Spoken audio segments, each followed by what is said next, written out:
The most famous among them are Isa Katha, Aitareya, Chandogya, Mundaka, Brihadaranyaka, etc. These are the famous. The Upanishads are read even today and have been translated in several languages such as Persian, English, French, etc. और उपनिषद अब भी जो है पढ़ा जाता है और उसको कई अदर लैंग्वेज में भी ट्रांसलेट किया गया है, जैसे कि Persian, English, French. Many of ideas of Upanishads were later developed by the famous thinker and spiritual guru Adi Shankaracharya. You all are will be familiar with Adi Shankaracharya. उन्होंने ही इसमें उपनिषद को और भी डेवलप किया है. ठीक है, ये एक फेमस थिंकर और स्पिरिचुअल गुरु हैं और इन्होंने ही उपनिषद को और भी ज़्यादा डेवलप किया है, कई आइडियाज़ उसमें अपने देकर.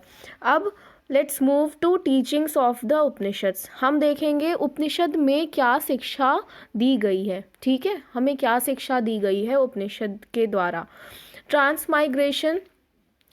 ट्रांसमाइग्रेशन इम्पॉर्टेंट वर्ड है. That is the passing of the soul into another body after death. और इसमें ये कहा गया है कि डेथ के बाद, मरने के बाद जो सोल होती है यानी जो आत्मा है वो एक बॉडी को छोड़ के दूसरी बॉडी में प्रवेश करती है. ठीक है, ये कहा गया है और यही है ट्रांसमाइग्रेशन. एंड कर्मा, मतलब कर्मा के बेसिस पे, is the basis of all Upanishads. Second point देखो, karma implies one's previous deeds that determine the present state in which जीव और creature is born. Karma he determine करता है. Karma means what? कर्म, डीड. ठीक है, यही किसी के प्रीवियस डीड के बेसिस पे, यानी कि जो उसका पिछला कार्य है उसके बेसिस पे डिटरमाइन करता है उसका प्रेजेंट, उसका आज. ठीक है, good karmas produce good results and bad karmas produce bad results.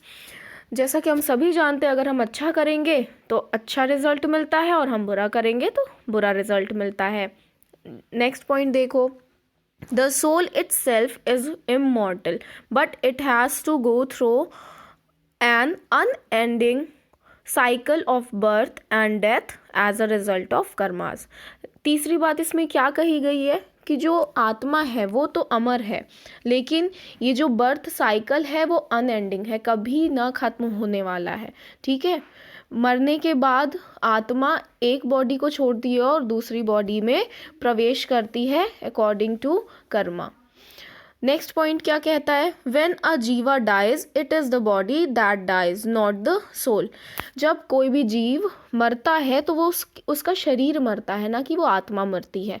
The soul enters a new body, और जो सोल है, आत्मा है, वो नए बॉडी में प्रवेश कर जाती है. There are two courses to achieve ultimate salvation और मोक्षा. अब यहाँ पे ये भी बताया गया है उपनिषद में कि दो तरीके से हम मोक्ष, सैल्वेशन प्राप्त कर सकते हैं. It may be obtained through the karma marg by means of the true knowledge or through the bhakti marg, that is intense devotion to God. अब वो दो तरीका क्या है, पहला तरीका ये है कि हम कर्म मार्ग पे चलें और हम सत्य का ज्ञान करें अपने लिए. ठीक है, तब हमें मोक्ष की प्राप्ति होती है. या फिर हम बहुत ही ज़्यादा भगवान की पूजा करें, एकदम तपस्या की तरह, तपस्वी बन के. ठीक है, तो जिसे जो है भक्ति मार्ग कहा गया है. तो ये दो तरीके से हमें मोक्ष की प्राप्ति होती है. ये बातें, ये शिक्षा हमें शिक्षा मिलती है उपनिषद पढ़ने से. उपनिषद में ये बातें कही गई हैं. Now let's move to another topic which is Buddhism. अब जैसा कि हमने देखा था कि उस टाइम पे 6th सेंचुरी की शुरुआत में दो नए रिलीजन बहुत ही ज़्यादा पॉपुलर होते हैं, बुद्धिज़्म एंड जैनिज़्म. तो बुद्धिज़्म क्या था ये देखते हैं. Siddhartha Gautama was the founder of Buddhism. Siddharth Gautam ji founder हैं बुद्धिज़्म के.